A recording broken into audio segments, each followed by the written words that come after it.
بسم اللہ الرحمن الرحیم۔ السلام علیکم۔ وہ سکھ تھا، انڈین فوج میں آفیسر تھا، مگر آج امریکہ کے اولڈ ہوم میں قابل رحم حالت میں پڑا تھا۔ ڈاکٹر کہتے تھے دعا کرو تمہیں موت آ جائے، جتنی جلدی تمہیں موت آئے گی اتنی جلدی تمہارا یہ ظاہری عذاب ٹلے گا۔ میری عادت ہے میں ہر جمعہ والے دن جمعہ کی نماز کے بعد کسی نہ کسی اولڈ ہوم میں جا کر مذہب کو بالائے طاق رکھتے ہوئے تمام تر بزرگوں سے ملاقات کرتا ہوں، ان کا حال دریافت کرتا ہوں، ان کے دکھ سنتا ہوں، ان کو تسلی دیتا ہوں، یہاں تک کہ نماز مغرب پڑھ کر وہاں سے اپنی رہائش کی طرف نکل پڑتا ہوں۔ آج حسب معمول میں جمعہ کی نماز کے بعد ایک اولڈ ہوم میں گیا، جہاں ایک سکھ مقیم تھا، بلکہ یوں کہہ لیں قیدی تھا، جس کی زبان پر زخم بنے ہوئے تھے، جن کے اندر پیپ بھرا ہوا تھا۔ اس کی حالت اتنی عبرتناک تھی کہ زخموں سے رسنے والے پیپ کو وہ باہر تھوک بھی نہیں سکتا تھا، مجبوراً وہ پیپ کو اندر ہی اتار رہا تھا۔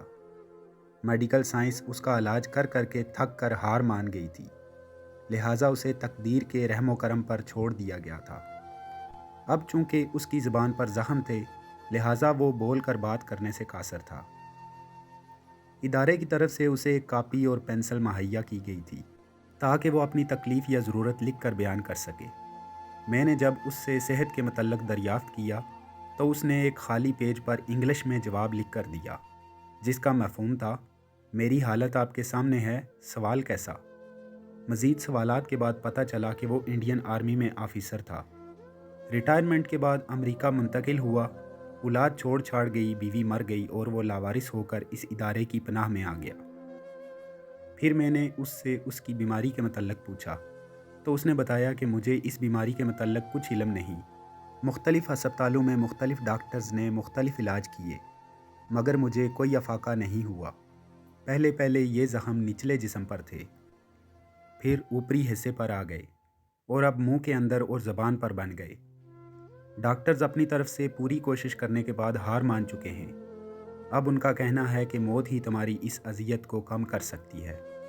میں نے فوراً موضوع بدلا، اس کی جاب کے متعلق سوال کیے اور پھر اس نے ایسا واقعہ سنایا کہ میری روح تک لرز گئی۔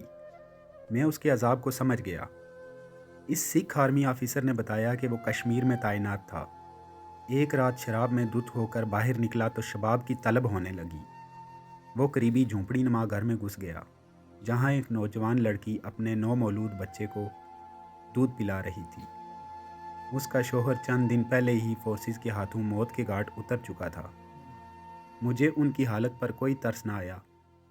میں نے اس نومولود کو ماں کے سینے سے الگ کیا اور اپنی ہوس مٹانے کی کوشش کی تو لڑکی نے مزاحمت شروع کر دی۔ میں نے لڑکی کے دونوں بازوؤں اور دونوں ٹانگوں میں گولیاں داغ دیں تاکہ وہ مزاحمت کے قابل نہ رہے، مگر اس کے باوجود وہ اپنا جسم مجھ سے پامال ہونے سے بچنے کی کوشش میں ہلتی جلتی رہی، یہاں تک میرے سپاہیوں نے اس کے سینے پر پاؤں رکھ لیے اور میں نے اس کی عزت پامال کرنا شروع کر دی۔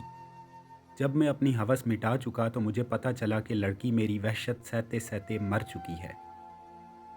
میں نے لڑکی کے ساتھ مقیم بوڑھے، بوڑھی اور بچے کو بھی گولیوں سے بھون کر رکھ دیا تاکہ کوئی موقع کا گواہ نہ رہے، اور اس واقعے کو مجاہدین کی کارروائی قرار دے کر معاملے کو رفع دفع کر دیا۔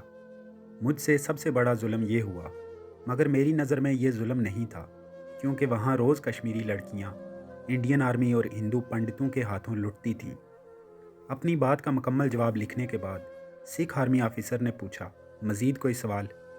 میں نے کہا کہ بتاؤ میں تمہاری کیا مدد کر سکتا ہوں، جس پر سکھ آرمی آفیسر نے کہا کہ وہ لیموں کا پانی پینا چاہتا ہے۔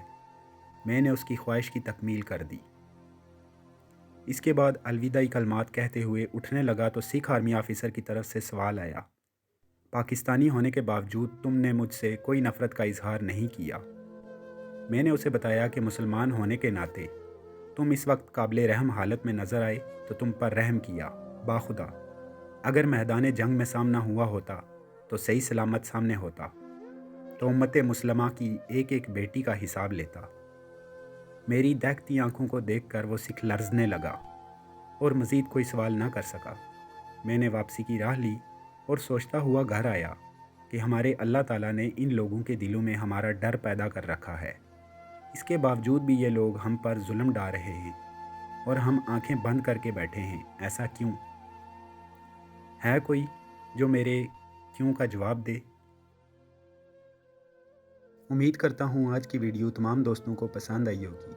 مزید اچھی ویڈیوز کے لیے ہمارے چینل اردو ڈیجیٹل کو سبسکرائب کریں اور بیل آئیکن کو پریس کر دیں۔ شکریہ۔